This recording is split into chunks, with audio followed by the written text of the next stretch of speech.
আলহামদুলিল্লাহ, দীর্ঘ ১ মাস রোজা রাখার পর আজকে আমাদের সেই খুশির দিন। আর এই দিনটার অপেক্ষায় কিন্তু আমরা দীর্ঘ ১ মাস রোজা রাখি। তো আসসালামু আলাইকুম সবাইকে। সবাই কেমন আছেন?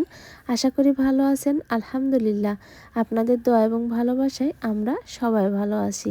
খুশির দিন আসতে সময় লাগে কিন্তু যেতে সময় লাগে না। দেখেন, তো এখন তো আর আগের মতো ঈদের আনন্দ নেই। আগে যখন আমরা ছোট ছিলাম তখন চাঁদ রাতে কত আনন্দ করতাম। এখন আর ওই আনন্দটা নেই।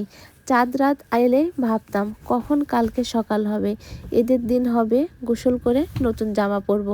আবার সব বান্ধবীর বাড়িতে গিয়েও দেখতাম যে কার হাতে কীরকম মেহেদি লেগেছে, আর ভাবতাম কখন কোথায় বেড়াতে যাব।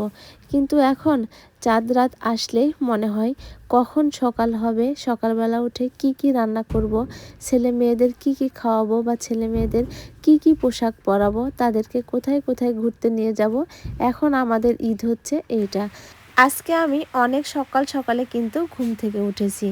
আমি যখন ঘুম থেকে উঠেছি তখন কিন্তু কেউই ওঠেনি। আমার মেয়ে, আমার ছেলে এবং আপনাদের ভাইয়া সবাই ঘুমাচ্ছিল। তো সকালবেলা উঠে আগে আমি ঘর পিড়া সুন্দরভাবে ঝাড়ু দিয়ে নিয়েছি।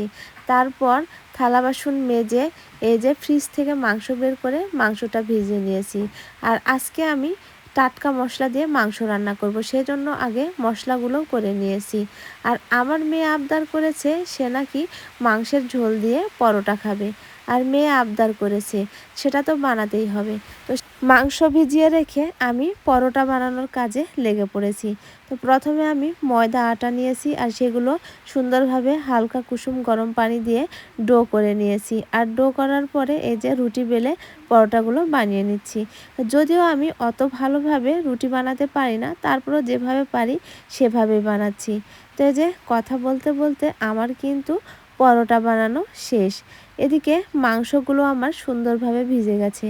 আর আজকের মাংসগুলো কিন্তু আমি হাতে মাখিয়ে রান্না করব। সেজন্য সব মশলা দিয়ে মাংসটা সুন্দরভাবে মাখিয়ে নিচ্ছি। আর এদিকে 5 কেজি গরুর দুধ আনা হয়েছে। সেই গরুর দুধগুলোও কিন্তু আমাকে আবার ফ্রিজে সামলাতে হবে। এদিকে মনে মনে আবার চিন্তা করছি যে নামাজ পড়তে যাওয়ার আগ দিয়ে কি আমি সব রান্নাগুলো কমপ্লিট করতে পারবো। কারণ প্রতিবার নামাজে যাওয়ার আগে আমি সব রান্নাবান্না কমপ্লিট করি। তো এই যে আজকেও কিন্তু আমি সব রান্নাবান্না কমপ্লিট করে ফেলেছি। এক চুলায় মাংস দিয়েছি, আরেক চুলায় পরোটা, আরেকদিকে সাদা ভাত, সেমাই আমার আগেই রান্না করা হয়ে গেছে। তো যা হোক, রান্নাবান্না শেষ, নামাজ পড়তে গিয়েছিলাম, বাদ বাকি ভিডিও আমি নিতে পারিনি। তো এই যে আপনাদের ভাইয়াও নামাজ থেকে এসে সে তার ছেলেকে নিয়ে একটু আনন্দ করছে, ছবি উঠাচ্ছে। আর নামাজ পড়া শেষে এখন আমরা সবাই কিন্তু খাবো। এই যে দেখেন আমার সব রান্না বান্না কিন্তু হয়ে গেছে। এখন আমরা পরিবারের সবাই মিলে একসাথে বসে থেকে খাবো। তো এরকম আনন্দের দিন আবারও আমাদের মাঝে ফিরে আসুক, সবার মাঝে ফিরে আসুক, এ দোয়া করি। আজকের ভিডিওটা শেষ করলাম। সবাই ভালো থাকবেন, সুস্থ থাকবেন। সবাইকে আল্লাহ হাফেজ।